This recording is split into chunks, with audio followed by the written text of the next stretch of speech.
God's name is not mentioned in the book of Esther. Are you with me? Are you here? God's name is not mentioned anywhere in the book of Esther.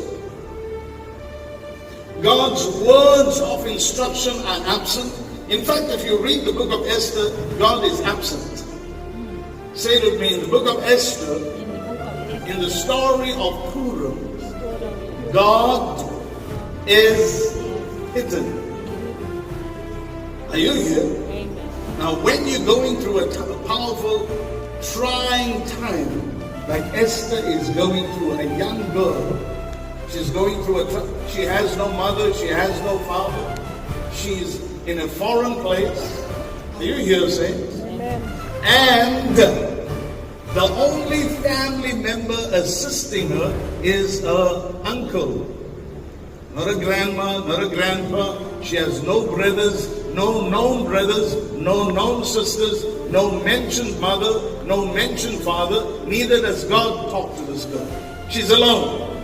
The only person that ministers to her is someone called Mordecai. Someone say Mordecai. Now, in the story of Esther, God seems to be hidden. Not seems, He is hidden. God is hidden in the story of Esther. In the story of Passover, God is everywhere. God speaks to Moses. Are you here? God says to Moses, go to the courts of Pharaoh, and thus shall you say to Pharaoh, let my people go. But in the story of Purim, God does not speak to this young girl going through a crisis in her life. What does that mean, Pastor? What lessons can I learn from the Purim festival, from the Purim celebration? What can I learn? When God is silent, someone say it would be the silence of God. That does not mean He's not speaking behind the scene. When God is silent, when you are going through a situation and you're looking for God's voice, Esther could not find it.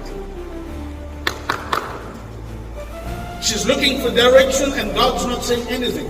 The only form of any direction she receives is from her uncle Mordecai. He comes to her and says to her, who knows, Esther? Who knows? If you've come to the kingdom for such a time as this, I want you to learn something. This is very important. When you feel God has hidden His face,